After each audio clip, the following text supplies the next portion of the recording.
Before we get into this special weekend edition of Just the Truth, let me tell you about the latest special from Michael and Dale at MyPillow. The standard MyPillow, normally $49.98 for a limited time only, just $14.88 with promo code Joey. Go to MyPillow.com, click on the radio listener specials, and see all the specials. There's a limited quantity of just 10 at this special price. That's $14.88 with promo code Joey. Thanks for joining me in the PhD Weight Loss Studio. To lose weight for the last time, visit myphdweightloss.com. If you've listened to me over the years, you know how much Peg and I love our Cocker Spaniels, Jesse and Simon. You guys helped us name Simon a couple of years ago when he joined our family. Pets play a very special role in our lives. Pew Research said in a survey recently that 97% of pet owners say their pets are a part of the family, and 51% consider their animals as much a part of the family as their human relatives. I know that feeling for sure. Of course, just like us, unfortunately, our furry relatives can have health issues, and at not so convenient times. Over the years, we've had our share of visits to the emergency vet at all hours of all days, and sadly, we've experienced the heartbreak of losing one of our sweet friends as well. Joining me today, a lady who knows all about the challenges of pet ownership and their health, Dr. Diana Phillips, who has spent years as an emergency vet and also helps families say goodbye to their best friends as well. Welcome, Dr. Phillips. How are you? Hey, good. I'm doing fine. Well, good. Well, I appreciate your time today. Appreciate you spending some time with us. Let's just start sort of at the beginning. When did you become interested in being a veterinarian? As long as I can remember. So I knew that I wanted to be a veterinarian when I was 5 years old and used to collect critters from outdoors. So turtles and lizards that would enter our bathtub and be discovered by our parents and then released again outdoors. Of course, dogs and cats and parakeets. But I think my passion solidified a little bit further when I got into high school and became really interested in the sciences. And I had a phenomenal biology teacher, Melba Blanton, who has passed. And I think she touched the hearts of many students that went through Seneca High School years ago. And she still is in my heart, and I think very highly of her. So when the passion of science is sort of coupled with my passion for love of animals, I knew there was nothing else that I wanted to do. Yeah. Isn't it amazing how a teacher like that can just really have an impact on your life? Yes. Yes. Yes, it is. And I think that's true for many of us. Yeah, yeah. For a number of years, you were an emergency vet. What's the difference about that type of practice compared to the typical neighborhood veterinarian? There's a fair amount of difference. For like general practitioners, they are seeing animals routinely for just kind of health screenings, vaccines, a lot of itchy skin. They do get complicated cases that can take some time to work up, and then sometimes they end up needing to refer to specialists for certain problems. But then they are continuing to check in on these patients and help manage their health and, changes of their life stages and alter their medications, as the years go on. Emergency medicine is different because you're usually meeting these pets for the first time in distress for one reason or another. Sometimes it can be something as simple as a broken toenail to an animal that has polytrauma and has been hit by a car, and everything in between. And so basically you're kind of having to triage and diagnose and treat these patients on an emergency basis. You stabilize them. And then the goal is to either, have those patients return to their family veterinarian or general practitioner for continued care, or if they need specialty involvement for a complicated fracture or something of that nature, then you can refer to a specialist to help manage that patient. Sure. So that's kind of the difference between general Yeah. practicing and emergency medicine. I would bet that the emergency medicine is probably a lot more fast-paced. You probably see a lot of unusual things, don't you? Yes. Yep. Yes, it is. It is pretty fast-paced, and that is also something that I love and am still passionate about. I don't practice routinely. I keep my pinky finger in it, and occasionally will pick up shifts, but it used to be for a couple of decades, that's all I practiced. And it's organized chaos is what it is. Yeah. And you see a lot of very sick patients, and it can be extremely rewarding when you see an animal come in that is, near the brink of death, and then you see them walking out of the building wagging their tail, and there is nothing more fulfilling than that. Wow. With me today, Dr. Diana Phillips, and we're talking about our pets. Look, I know that feeling because I've spent a fair amount of time in emergency vet clinics over the years. About a year and a half or so, I guess it was. Our Jesse, whom you have met, he got real ill. We didn't know what was going on with him. Took him to our family vet, Dr. Steve Cahoon in Taylor's, and then we ended up over at the emergency clinic in Greenville, and we were told that Jesse needed his gallbladder removed. I didn't even know that was a thing with pets, and after gallbladder surgery, he was fine. Oh, good. It's good that turned out well for you. Yeah, yes, so. Some do well after that surgery. And I'm going to reference the Pew Research that I referenced earlier. A lot of families, more and more people, of course, are getting pets. 62% of U.S. families now have at least one pet. About half have one or more pets. This, of course, in some areas has led to a shortage of docs. Clemson University they're in the process of opening what will be South Carolina's only veterinarian school. Do you feel that vets are overworked? Is it stressful? Yeah, it can be stressful. And I do think that a lot of veterinarians feel a lot of stress and sometimes overworked. You have the hours of your clinic or your shifts at the emergency hospital, or if you're a specialist. There, even after you're not on the floor and seeing patients, you have a lot of records to maintain, clients to call, help kind of talk through situations about what the next step is. A lot of people, want to speak directly to their veterinarian, Sure. and they are kind of in the middle of 15 different things coming at them. And so sometimes you can't stop for lunch, and sometimes it's difficult to even get to the restroom. And Sure. so it can be pretty stressful. Yeah. On our guest line, Dr. Diana Phillips. Now, Dr. Phillips, you are part of a growing trend. Unfortunately, we all get to that point to where we have to say goodbye to our pet friends. It's heartbreaking. But some vets are starting to come to your home so that your pet can be in a familiar place in their final moments with the family. Talk with us about that process and your experience with that.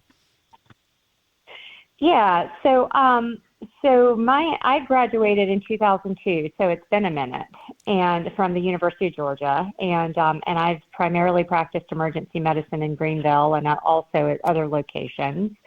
But I have always, for family and close friends, helped with their pets passing at home, and so that is not new to me. Yeah. But about a year ago, I joined a group called CodaPet, and that is basically an in-home pet euthanasia service. And there are several around, if you're looking for a veterinarian to help your fur baby pass at home, all you would need to Google is in-home pet euthanasia, and you'd probably have a handful of options come up. Yeah. And I've heard good things about everyone. The group that I work for is CodaPet, and they are based out of California. I work as a 1099 employee for this group. Sure. But CODA basically means the concluding passage of a piece or movement, often in reference to the finale of a ballet or the end of a piece of music. And basically, I did not think that this would be something I would see myself doing at this point in my career because, I like I stated before, I love emergency medicine and I love the crazy and the organized chaos. And but I had a colleague who started doing this, and she said, wow, this is very different, and it's a kind of a 180 from emergency medicine, and I think you may like this. You may want to give it a try. Sure. And I thought, yeah, probably not for me. But I did give it a try, and I've actually found that it is some of the most meaningful work that I've ever done. Wow. And so basically what this involves is, most of us don't want to have to load up our stressed or painful animal into a car and then into a building where other animals are there, maybe making loud noises or have a smell that upsets your pet, and into kind of a more sterile hospital environment to say goodbye. And then you have to drive home and you're upset. Yeah. And so what is nice about these in-home pet euthanasia services is that, someone basically you book the appointment online most of the time. And, with my group, you just go to like www.codapet.com and you can, put in what type of animal you have, like cat or dog, like select cat or dog, an approximate weight that your pet weighs and a zip code. And, your, aftercare preferences, such as cremation, and you're given you're usually given an estimate of cost for someone to come to your house. And part of that estimate is the traveling. So depending on how far that veterinarian has to travel to your house. So if it's an hour drive versus a 5-minute drive, there's going to be a little bit of a difference. Yeah. But what's nice about the in-home euthanasias is that typically the veterinarian will reach out to you before your appointment and ask if you have any questions. Some people don't have any questions. Others, like to know what process, occurs and Sure. if they can be with their pet during the entire process, what happens for aftercare. And then then the veterinarian comes to your home at the scheduled time, and usually some form of sedation is administered, just to kind of relax your cat or dog or whatever pet is being seen that day, and then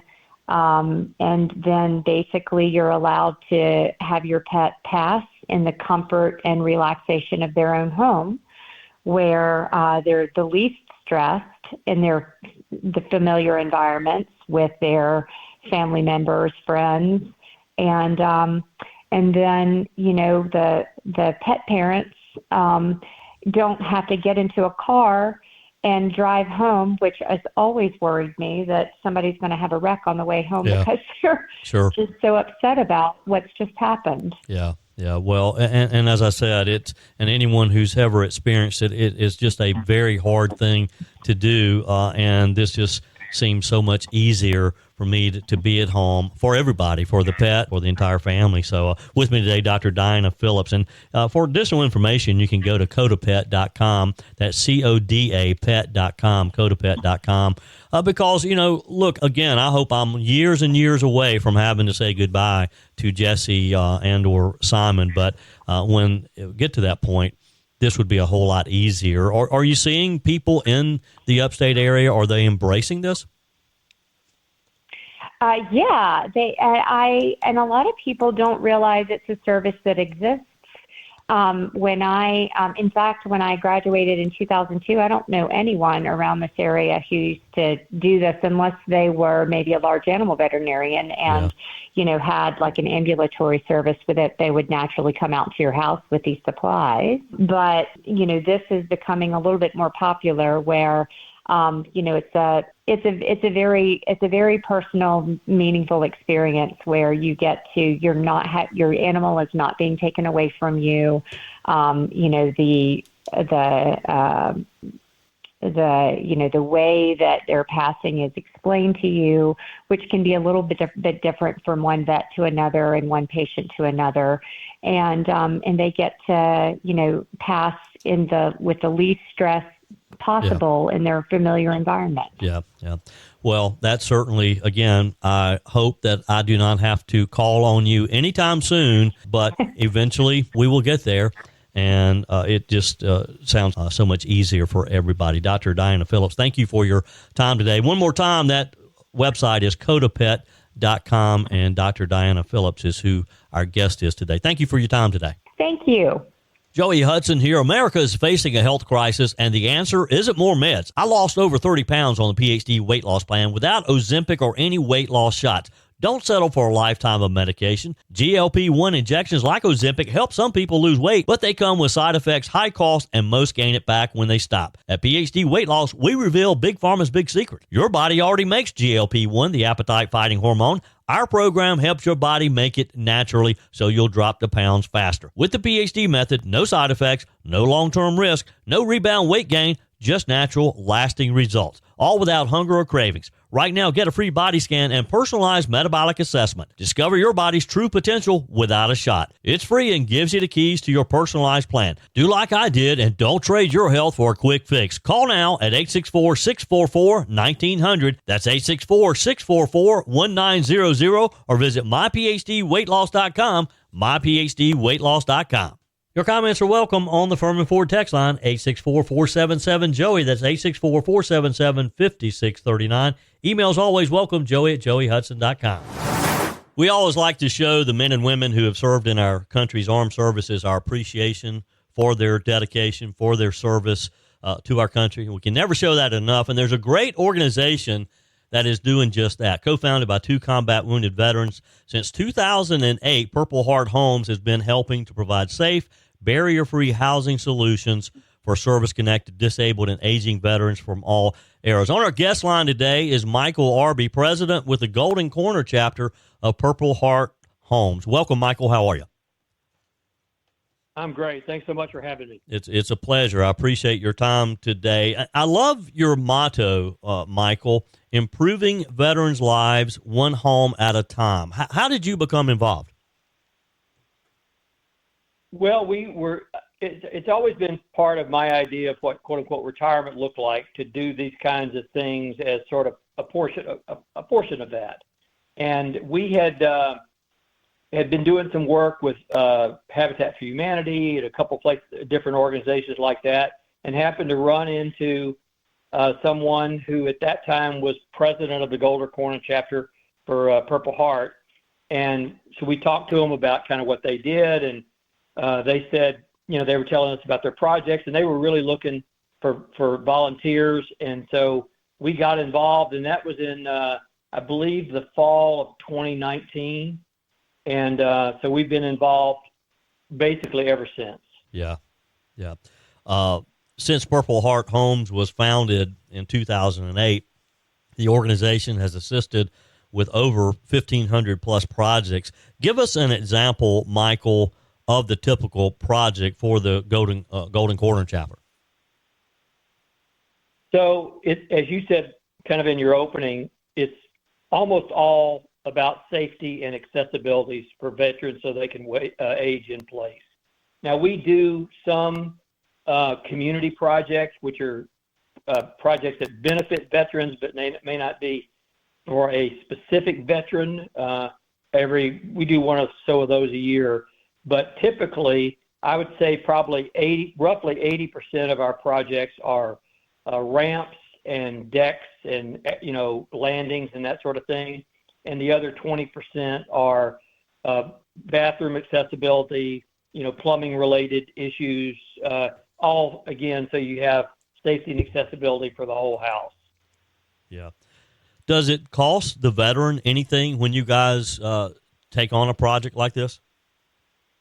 It does not. It's all we take care of everything, either through the money that we raise locally or through our association with Purple Heart's Home Corporate, and we provide the materials, the tools, the labor, the drinks, the lunches, everything. So it's all just about helping the veterans. Yep. If you'd like additional information about Purple Heart Homes, just go to their website, purplehearthomesusa.org, purplehearthomesusa.org, and you can see the wonderful work that this group is doing. Michael, if you would, give us just a sort of a quick summary of the history and how this all came about. Well, in our, are you talking about for corporate or for our local area? Well, for both, for how the organization was founded and then how it started here in the Golden Corner area. Well, as you said, at the beginning, two gentlemen came back from being deployed overseas, and one had very significant injuries, and they got this idea to start trying to help veterans, and it sort of grew from there. Really great organization, well run. The president has a real vision for kind of where he's taking the organization. And then locally, as it is with most local organizations, there's always somebody who, who's a veteran who has a heart for veterans, who thinks, gosh, there's a lot of people in our area that could use this kind of help. And that's kind of the way it got started here. And so, from there, it just kind of goes, and as it grows, more word gets out. You have additional people who volunteer. In our case here in the upstate now, we actually have 4 teams of people that work, and so we kind of deploy depending on which county or area that they're in. Yeah. With me today on our guest line, Michael Arabe. He's president of the Golden Corner chapter of the Purple Heart Homes organization. And Michael, it's my understanding that the organization was originally started just up the road up in North Carolina. Is that correct? That's right, in Statesville. Yeah. And now, of course, it has expanded nationwide. Again, you can get information at purplehearthomesusa.org. So we talked about the expense and the fact that this does not cost the veteran any money. Where does that money come from? I know you obviously you have to raise it. Is that part of just the volunteers that are part of your group? Do you have businesses, organizations throughout the community that sort of help out?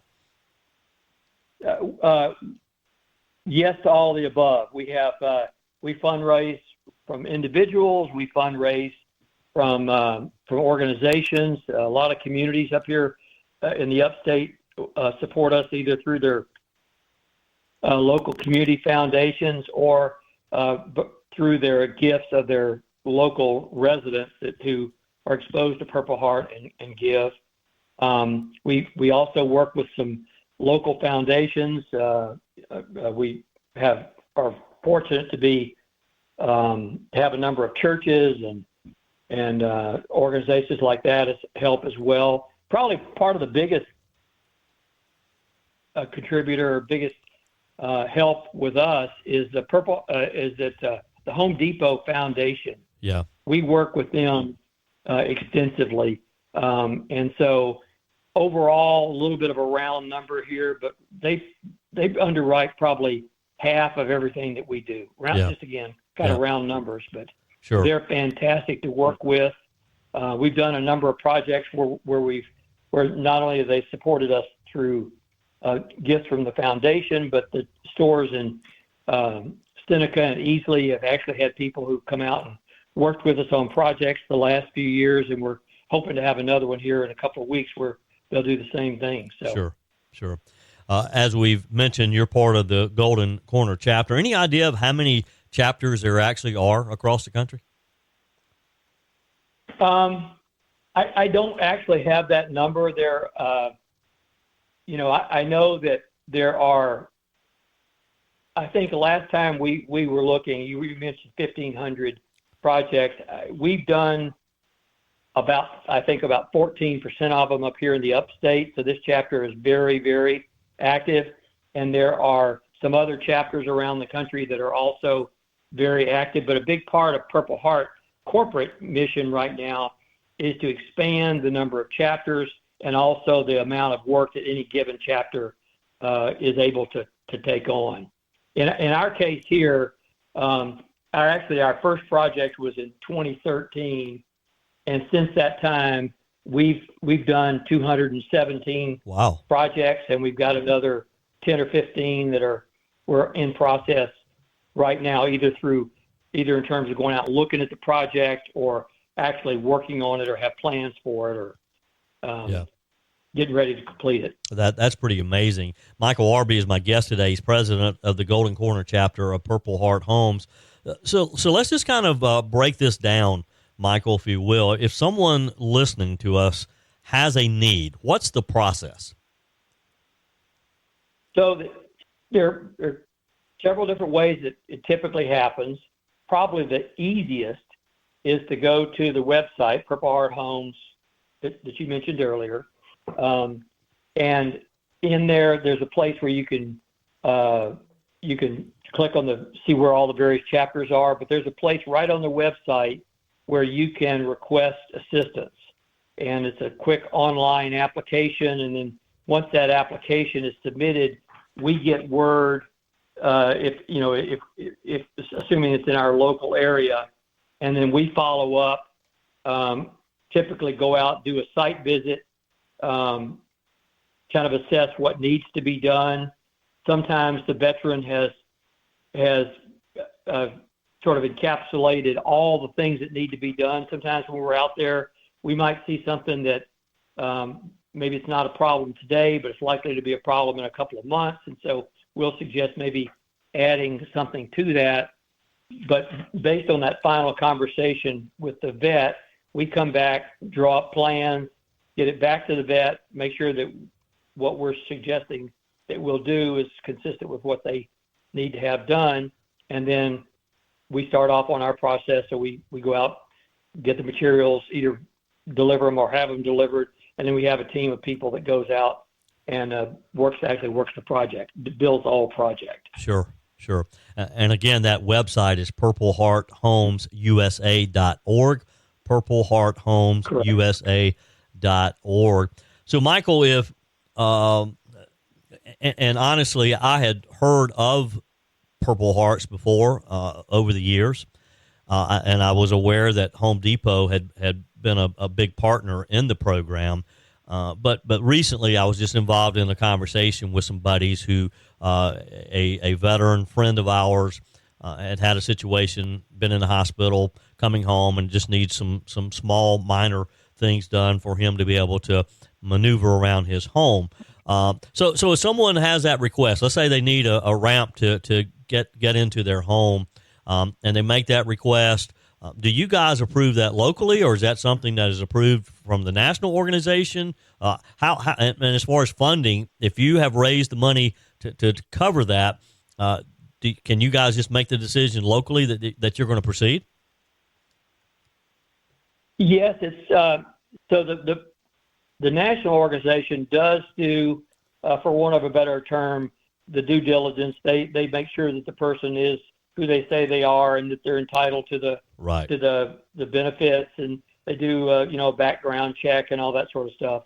But that turnaround is usually pretty quick. We can make the decision here locally, particularly if it's a kind of an emergency situation. We also, because we have a number of veterans where the original veteran has passed away, but the spouse is still alive, Mm-hmm. We actually do work for surviving spouses as well. And in that particular instance, we fund all of that work locally. That's, in other words, those are projects that we fundraise for so that we have the ability to help those surviving spouses. Wow. That's great to know. And kudos to you guys for doing that, Michael. That's important. All right. So, well, if you talk to, go ahead. If you talk to any vet, they all say, hey, when a spouse serves, the whole family serves. And so that's the way we look at it. Yeah, sure. Well, and I commend you for what you do. This is just a great organization, and we have to take care of our veterans. So if someone listening today says, look, I love what this group's doing, and they'd like to volunteer, I would imagine that you guys could use additional help. And I'm sure that if someone wants to donate some money, you can help them with that as well, right? Absolutely. And they can, Joey, they can call me directly with that. They don't have to go through the same way if they've got project needs, they can, and the easiest thing for them is to call me, then we can get started that way as well. Sure. So my cell is 301-466-6679. Yep. And again, it's Michael Arabe is my guest today. How many projects did you say you guys typically do here in the upstate each year? We do. It varies a little bit, as you can imagine, because of the size of the projects and type of projects. But I think this year we're thinking we'll probably do somewhere between 30 and 35 projects. Yeah. Well, again, Michael, I commend you guys for what you're doing. How many volunteers do you have as part of your organization? A little bit of as you can imagine, it's always a fluctuating number, but there's probably 50 to 75 that volunteer here of the 4 teams that work in the upstate. And Joey, just for the benefit of people listening, some of those people have terrific skills. Some of them don't really have a lot of skills, but They're just willing and able to help. And we like all of that. When I first started years ago, when we were living out in San Diego, I volunteered with a group, and I used to describe myself as being dangerous with the screwdriver. So we sort of start with however people can help. And fortunately, we've got people who are able to, willing to, and love to coach and help people learn how to use tools and do the work. So we're happy to have anybody. There's always need for people to help. Sure, and that was going to be my next question. If someone's listening would like to volunteer, but they're thinking, well, I'm not a very good carpenter, but everybody helps. Everybody can play a part, and that is a great thing. Michael Arabe, thank you again for your time today. If you'd like information, again, that website is Purple Heart Homes USA, purplehearthomeusa.org, and if you'd like to volunteer, if you'd like to donate, support, or again, if you have a veteran as part of your family or a friend who needs their services, you can also reach out and contact them as well. Michael, again, appreciate your time and thank you for what you do. You bet, Joey. Thank you. Appreciate it. That's it for this special weekend edition of Just the Truth. Thanks for joining me in the PhD Weight Loss Studios. To lose weight for the last time, visit myphdweightloss.com. If you haven't joined my mailing list yet, visit my website, joeyhudson.com. Click on the Connect with Joey button so that you can receive our emails and the most up-to-date news. Also, join me on my YouTube channel. Be sure and like, comment, and subscribe. Just search for Joey Hudson. As always, thanks for spending a few minutes of your day with me. Do me a favor and forward this episode to a few friends. Just click on the share button and send to your contacts. We need to build an army of conservatives to win our country back, and we can do that by continuing to share the truth with our friends and family. Keep those comments coming via the Furman Ford text line 864-477-JOEY. Email to joey@joeyhudson.com, and I love your messages on the MyPillow message line. Again, that's 864-477-JOEY, 864-477-5639. Be sure and take advantage of the MyPillow special, just $14.88 on the standard MyPillows when you use promo code code Joey. Order online at mypillow.com or call 800-893-4053. We're back again tomorrow and hope you'll plan to join us. Until then, remember, God's got this. He's still in control.